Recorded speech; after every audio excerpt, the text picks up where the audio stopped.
Oi galera, começando mais um vídeo aqui no PTK e Pipoca, porque estamos muito perto aí da estreia de Planeta dos Macacos, o Reinado. Mais uma parcela aí da franquia de sucesso que foi reinicializada lá em 2011 com Planeta dos Macacos A Origem. E é por isso que eu vou comentar aí os 3 filmes desta que chamamos aí de trilogia César, que como eu já disse foi iniciada lá em 2011, trazendo aí uma forma de reboot dessa franquia que se iniciou originalmente lá em 1968 com o Planeta dos Macacos. Filme aí que foi adaptado do livro homônimo do Pierre Boulle, que foi lançado originalmente em 1963. E traz aí uma história de ficção científica de um planeta dominado por macacos, onde os seres humanos são, na verdade, os seres irracionais. E eu vou comentar aqui com vocês este filme de 2011, que, como eu disse, é uma reinicialização aí da franquia e faz aí parte desta trilogia César, né? Inicia a trilogia César e vai ser fundamental aí para a gente poder acompanhar Planeta dos Macacos, o Reinado, que estreia no próximo dia 9 de maio nos cinemas, claro, dependendo de quando você está assistindo esse vídeo. Então, sem mais delongas, vou rodar a vinheta e volto aqui para analisar com vocês Planeta dos Macacos, A Origem.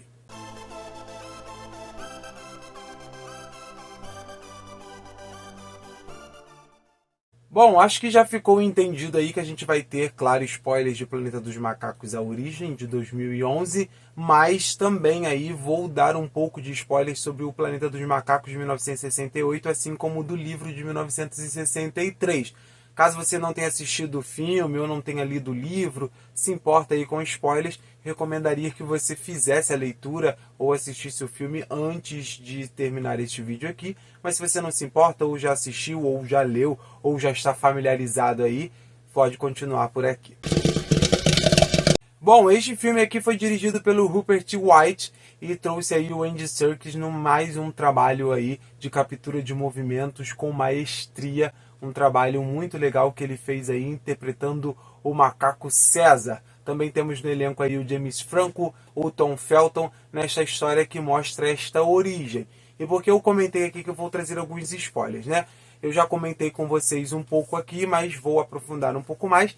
No livro a gente tem aí 3 tripulantes astronautas da Terra que acabam indo parar num planeta que é dominado por macacos, como eu já falei, e os humanos são tratados como os animais ali, são enjaulados e capturados e etc. E a gente tem um filme de 1968 muito próximo ali, né? A gente tem algumas mudanças em nomes de personagens e tudo mais, mas em essência, né, basicamente ali a mesma história desses 3 personagens que vão parar neste planeta dos macacos.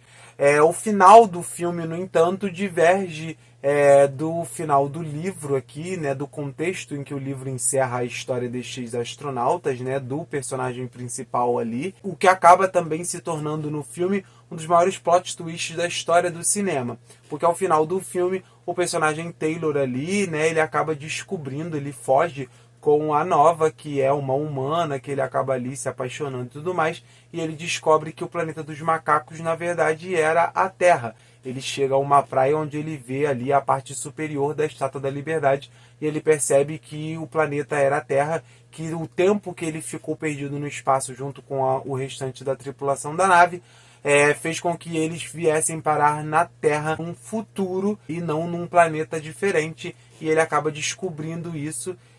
E aí aqui neste filme, né, no Planeta dos Macacos A Origem, apesar de ser uma reinicialização da franquia, reimaginando toda a ideia ali do Planeta dos Macacos, ele segue esta mesma linha do filme de 68 ali, que é mostrar como o Planeta dos Macacos se tornou o Planeta dos Macacos. Ou seja, como a Terra se tornou um planeta que a espécie dominante deixou de ser os seres humanos e se tornou os macacos. Tá? E por que eu preciso trazer esses contextos para vocês antes de eu realmente analisar aqui o filme em si?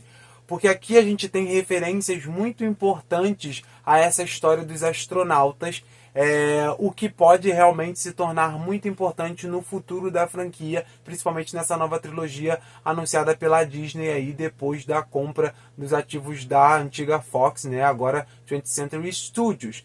E aí, dentro dessa análise, a gente tem neste filme Planeta dos Macacos A Origem um frame em que a gente tem um foco muito grande numa reportagem de TV, né? E a gente não tem só uma imagem de fundo, um som de fundo. A gente realmente fica com a tela toda coberta por esta reportagem na TV, onde fala que uma tripulação que já tinha saído da Terra chegou à órbita de Marte. E posteriormente a gente tem ali, quando os macacos estão andando na rua onde o César morava e tudo mais ali, a gente tem antes uma pessoa entregando o jornal de porta em porta, como a gente comumente vê aí em produções que se passam nos Estados Unidos, e na manchete do jornal se faz uma pergunta: perdidos no espaço. E a gente entende aí que faz referência a esses astronautas. Então esse filme ele já deixa um caminho pavimentado para que no futuro a gente veja mais uma vez um remake deste filme de 1968, que apesar de ter ganhado 4 sequências lá nos anos 70, foi feito um remake em 2001, dirigido pelo Tim Burton e estrelado pelo Mark Wahlberg, e a gente pode ver um novo remake aí, porque já está estabelecido dentro deste universo, nessa reinicialização aí, que foi feita pela trilogia César, de que a gente realmente tem esses astronautas perdidos no espaço e futuramente eles podem voltar à Terra e encontrar aí o planeta de macacos. Mas enfim, eu acho que isso tudo, agora contextualizado aí para vocês que talvez não soubessem, mas também entrando nessa questão da referência que eu acho muito importante, eu gosto muito desse filme aqui, eu acho que é um filme muito dramático e eu acho que ele se galga muito nesse drama, apesar de também ser muito importante a ficção científica ali, mas eu acho que a relação César com o personagem do James Franco ali, o Will, e toda essa conjectura ali de essa ideia vir muito fortemente numa busca de uma cura para o Alzheimer, que o pai do Will sofre. E aí eles fazerem testes em chimpanzés antes de fazerem testes humanos. E o Alzheimer é uma doença que atinge o cérebro, tem uma questão da memória, o que também dá para a gente entender porque aprimora a inteligência dos chimpanzés ali e leva a todas as conjecturas que a gente vê ali. Já é muito elogiado, e eu preciso reforçar aqui, o trabalho do Andy Serkis em capturas de movimento.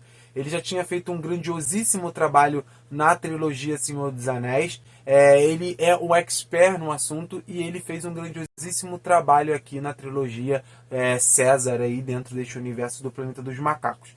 Eu gosto muito dessa amostragem da evolução, dessa forma como os macacos ali vão trazendo essa inteligência aos poucos, como César vai aprendendo a linguagem de sinais, como depois ele acaba falando, como ele acaba articulando os outros macacos para levá-los para um lugar em que eles possam ficar seguros, que era um lugar que ele tinha como referência ali e tudo mais, né? Eu acho isso muito interessante. Mas a forma como isso também é gradualmente sendo mostrado durante o filme é muito interessante também para dentro de uma conjectura que é falar sobre o tratamento que o ser humano dá para as outras espécies. Porque os macacos eles acabam evoluindo muito em muito pouco tempo e eles não pensam em dominar os seres humanos em si, ter o cantinho deles, viverem lá com liberdade, sem serem incomodados, que eles também não incomodam ninguém, mas o ser humano ele não entende isso. Ele usa o macaco, a gente tem ali um início da história que a gente vai ver com mais aprofundamento no segundo filme, que é sobre o Koba, sobre o quanto eles utilizam os chimpanzés e até outros animais para testes farmacêuticos, para testes até de produtos de beleza, de produtos de higiene e tudo mais.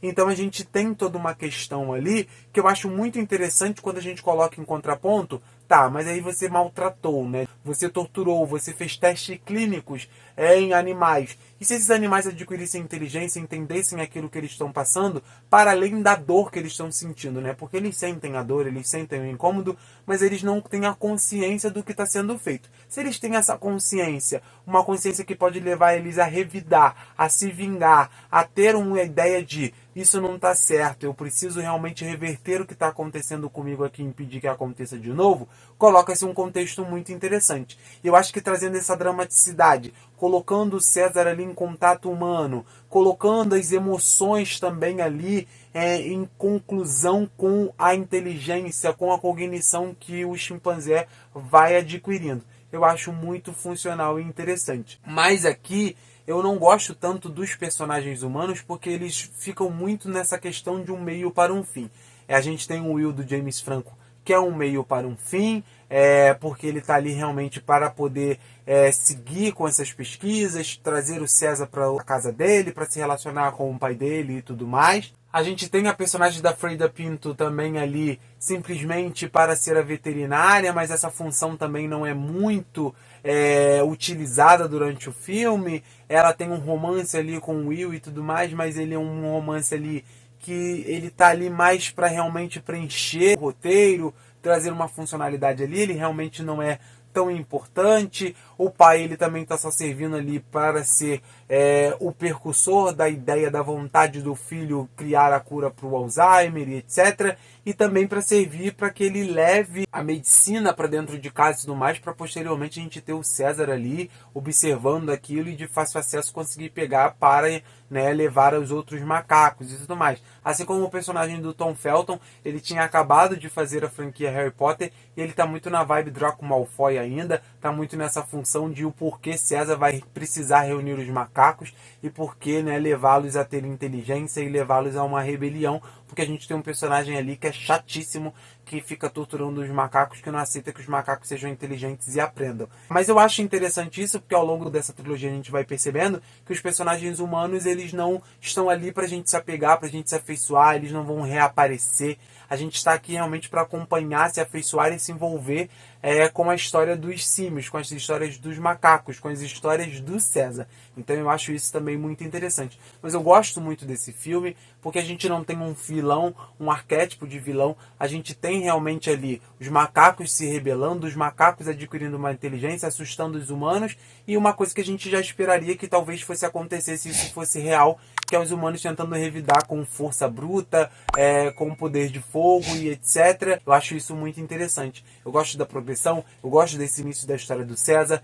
eu acho muito interessante a forma como tudo isso é construído e como a gente realmente tem o mapeamento dessa franquia. Acho realmente uma reinicialização muito competente, uma delimitação muito boa, que eu acho bem construída, que eu acho que o Rupert Wyatt consegue realmente conduzir de uma forma envolvente, e eu gosto bastante. E realmente eu acho um início muito bom para não só essa reinicialização, como para a trilogia César aí.